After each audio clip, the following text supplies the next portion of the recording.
नमस्कार, आप देख रहे हैं कैपिटल न्यूज। मैं हूं प्रफुल्ल गिरी।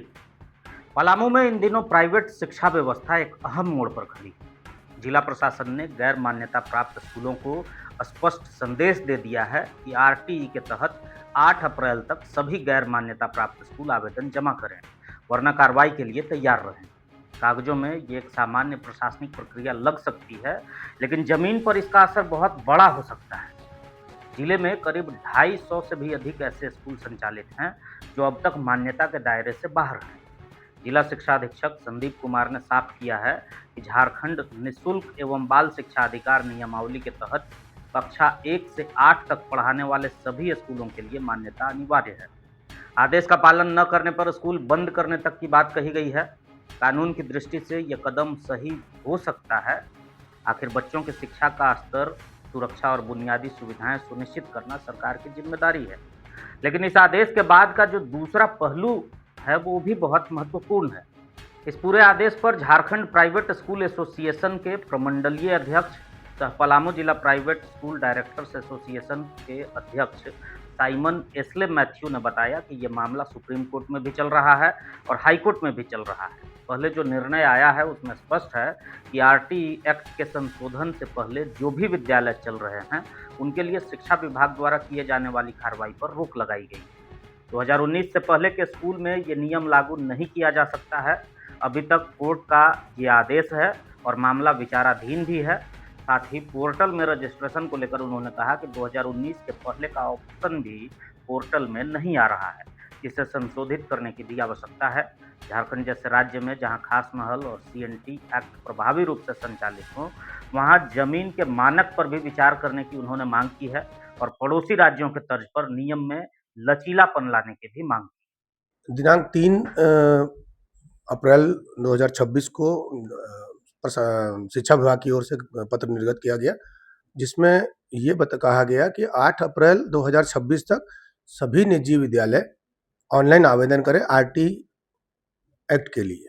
मगर मामला यहाँ ये है कि हम लोग कई संगठन जो है माननीय उच्च न्यायालय में है, एक सुप्रीम कोर्ट में भी है और एक मामला सुप्रीम कोर्ट में भी है, और हम लोग को 18 नवंबर 2025 को रिव्यू पिटीशन का जो ऑर्डर आया उसमें माननीय उच्च न्यायालय ने सभी ऐसे विद्यालय जो आरटी एक्ट के संशोधन के पहले के हैं उनको स्टे दिया गया। क्लियर कट उस स्टे ऑर्डर में लिखा हुआ है कि 2019 के पहले के स्कूल उन पर यह लागू नहीं होना चाहिए।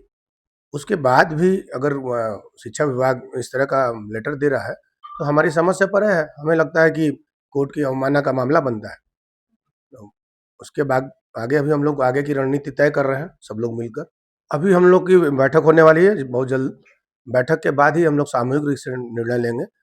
कई संगठन है, सब लोग संयुक्त रूप से बैठक करेंगे और फिर तय करेंगे कि हमको आगे क्या करना है। ऑनलाइन पोर्टल जब हम लोग खोलते हैं कि ऑनलाइन आवेदन कुछ लोग तैयारी करके रखे हैं, मगर उसमें जैसे ही पोर्टल खोलते हैं उसमें लिखता है 25 अप्रैल 2019 के बाद के स्कूल ही अप्लाई कर सकते हैं। तो जो जो 2008 के स्कूल हैं, 2003 के स्कूल हैं, 2000 के स्कूल हैं, 2015 के स्कूल हैं, यू डैश नंबर है, बहुत से के पास जैक कोड नंबर है 8वां जैक बोर्ड भरने के लिए, तो वो तो उसमें अप्लाई नहीं कर पाएंगे, पोर्टल आगे ही नहीं बढ़ रहा है। अगर वो लिखते हैं 2020 तो फिर प्रूफ होगा कि ये नया स्कूल है। तो पोर्टल जब खुल ही नहीं रहा है तो कैसे आवेदन करेंगे, ये हम लोग की समझ से परे है। इसके लिए कोई गाइडलाइन सरकार की तरफ से नहीं आया है। इसमें संशोधन करने की जहां तक बात है, उस पोर्टल को खोलने पर उसमें क्लियर कट लिखा हुआ है केस नंबर ये इसके अगेंस्ट में इस तारीख के बाद 25 अप्रैल 2019 के बाद के स्कूल स्टे ऑर्डर में जो है वही चीज उसमें भी लिखा हुआ है। तो हमारे मैक्सिमम स्कूल जो है 25 अप्रैल 2019 के पहले के हैं वो, और 2013 में भी 2016 में भी मैक्सिमम स्कूल, जिला नहीं प्रदेश में मैक्सिमम स्कूल अप्लाई करके रखे हैं। पहले प्रदेश से मिलना था, फिर हुआ जिला से मिलना है। बहुत का फाइल जिला से प्रदेश में गया, प्रदेश से जिला में आया। तो अप्लाई तो पहले से बहुत से लोग हम लोग के पास रिसीविंग है उस समय का। अब ऑनलाइन आवेदन करना है तो पोर्टल खुलेगा तब, तो पोर्टल में संशोधन करके खोलेंगे, या तो कोर्ट का फैसला आया, हम लोग तब तक इंतजार करेंगे। उसमें तो अमेंडमेंट की जरूरत है ही। उसका कारण है कि हम जिस प्रदेश से आते हैं वहां मैक्सिमम जमीन सीएनटी एक्ट है, और जो 19 में रघुवर सरकार के समय में एक अमेंडमेंट हुआ उसमें क्लियर कट लिखा है 40 डिसमिल जमीन 5वां तक के लिए शहर में, 60 डिसमिल जमीन 8वां तक के लिए। अभी हमारे डाल्टनगंज को ले लीजिए, खास महल की जमीन है, बहुत पुराना स्कूल है, लीज हो ही गया इन्हें, 30 साल का लीज चाहिए, या तो स्कूल के नाम से जमीन होना। लातेहार में ले लीजिए, अब सिमडेगा ले लीजिए, गुमला ले लीजिए, मतलब हर जगह पर। तो जब मेन जमीन ही नहीं होगा तो उस स्कूल को तो फिर अस्तित्व तो नहीं बचेगा। बहुत सा ऐसा चीज है, कुछ चीज तो है जो हम लोग फुलफिल करते हैं और कर भी देंगे, जो नहीं कर रहे हैं वो कर देंगे, मगर मामला फंसता है जमीन का।